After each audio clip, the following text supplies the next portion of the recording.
గురించి తెలుసుకున్నప్పుడు గానీ, లేదా మీ ఇంటర్వ్యూస్ చూసినప్పుడు గానీ నాకనిపిస్తుంది అంటే ఎంత సక్సెస్‌ఫుల్‌గా మీ కెరియర్‌ని మీరు నిలబెట్టుకున్నారు. అదొక ఆనందంగా, అదొక అనుభూతి మీరు చెందారు.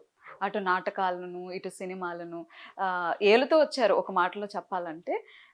సో, దానికి మీరెలా ఫీల్ అవుతారు? నాటక రంగంలో ప్రముఖమైన స్థానంలో మా సంస్థ కానీ నేను కానీ ఈ స్థాయిలో ఉన్నాము అంటే కారణం నాన్నగారు. నాన్నగారు నెలకొల్పిన సంస్థ శ్రీ సాయి ఆర్ట్స్ కొలకలూరు. దాని నుంచే వారు నాటకాలు ఆడుతూ తర్వాత నన్ను బాలనటుడిగా దాంట్లోకి ఎంటర్ చేసి 1990 నుంచి 2010 వరకు నాన్నగారే నడిపారు. ఆయన దర్శకత్వంలో నేను పాత్రలు చేసేవాడిని.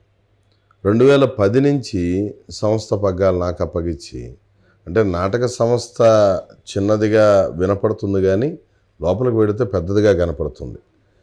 ఆంధ్రప్రదేశ్ అలాగే ఉభయ తెలుగు రాష్ట్రాల్లో మొదటి 5 స్థానాల్లో ఒక స్థానంలో ఉంది సంస్థ. అంతవరకు మాత్రం గర్వకారణమే.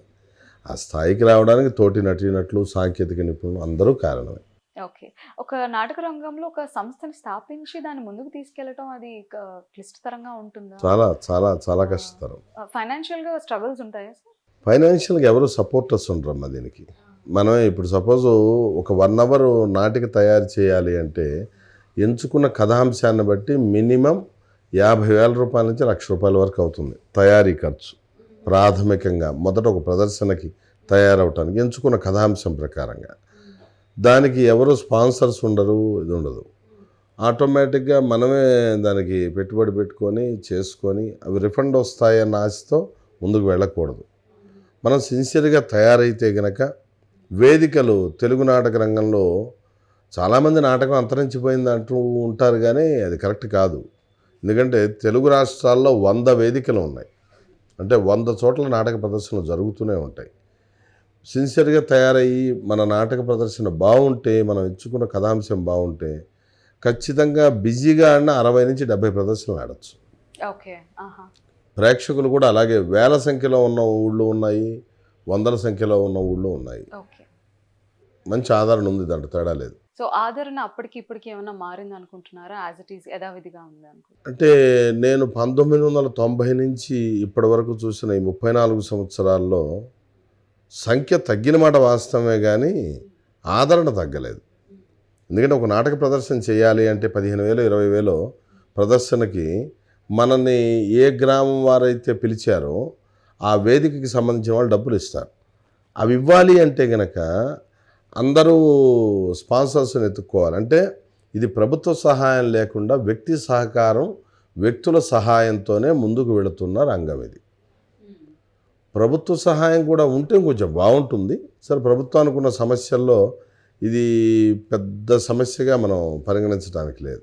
ఓకే. ఓకే. పెద్ద సమస్యగా పరిగణించక్కర్లేదు. బట్ ఒక అక్కర్లేదు. గుర్తింపు ఉంటే బావుంటుందని అనిపిస్తుందా? ఇప్పుడు నంది నాటకోత్సవాల రూపేణా పెడుతూనే ఉంటారు కదమ్మా. కాబట్టి గుర్తింపు ఇచ్చినట్టే మరి టీవీకి, సినిమాకి ఆ స్థాయిలో నంది ఉంది, నాటకానికి నంది ఉంది. నాకు తెలిసి 30 సంవత్సరాలు నంది ఇప్పటికీ. సో, ఇప్పుడు ఒక సినిమా హిట్ అవ్వాలి అనుకుంటే, లేదంటే అది ఉంది అని ఎవరికైనా తెలియాలనుకుంటే మనం బాగా ప్రమోట్ చేస్తాం. సోషల్ మీడియా కావచ్చు, ఎలా అయినా అప్పటి నుంచి ప్రమోషన్స్ అనేవి బాగా జరుగుతుంటాయి.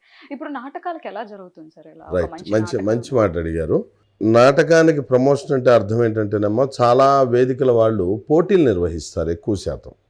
ఆ పోటీలు నిర్వహించేప్పుడు ఏం చేస్తారంటే, మాది పలానా పరిషత్తు, మేము పలానా నెలలో పోటీలు నిర్వహిస్తున్నాము, నాటికలు కొత్తవి రచించిన వారు, ప్రదర్శించేవారు ఎవరు దరఖాస్తు చేసుకోవచ్చు అని చెప్పి ప్రచారానికి తీసుకొస్తారు విషయాన్ని.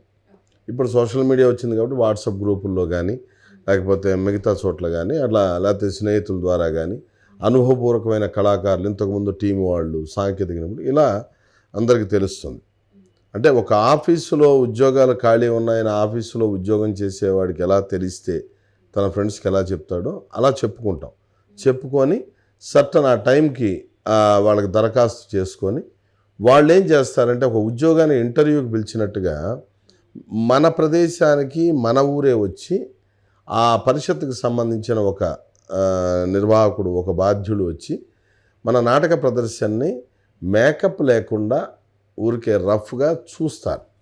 ఓకే. ఆహా! అది చూసి బాగుంటే గనక వాళ్ళు అప్పుడే చెప్పేసి వెళ్తారు, లేదా కొంతమంది వెళ్ళిన తర్వాత చెప్తారు. అందరికీ అర్థమయ్యే భాషలో చెప్పాలంటే పెళ్లి చూపులే. పెళ్లి చూపులే నచ్చితే వెంటనే అక్కడే ఇంక మిగతా విషయాలు మాట్లాడుకుంటారు. వాడు మొహంలో అర్థమైపోతుంది కదా మనకి నచ్చిందని. అలాగే ఇది కూడా. సో అలా ఎక్కువ ఊర్లు వెళ్ళటం, అలా ట్రావెలింగ్ ఎక్కువ ఉంటుంది. ఖచ్చితంగా సంవత్సరానికి సుమారుగా ఒక 20,000 కిలోమీటర్స్ తిరగాల్సిన అవసరం ఉంటుంది. ఓవర్సీస్ కానీ అవుట్ ఆఫ్ స్టేట్స్ ఇలా వెళ్ళానమ్మా నేను. 2017లో కువైట్లో తెలుగు కళా సమితి అని చెప్పి ఒక సంస్థ ఉంది. వారు మా సంస్థను పిలిపించి ఒకటే రోజులో మార్నింగ్ టు మధ్యాహ్నం ఆఫ్టర్ లంచ్ వరకు 3 నాటికలు ఒకటే టీము కంటిన్యూషన్. అంటే లంచ్ బ్రేక్ ఉంటుంది మధ్యలో, అంతే. మిగతా 3 వరుసన ప్రదర్శించటమే చేసాం. అలా కూడా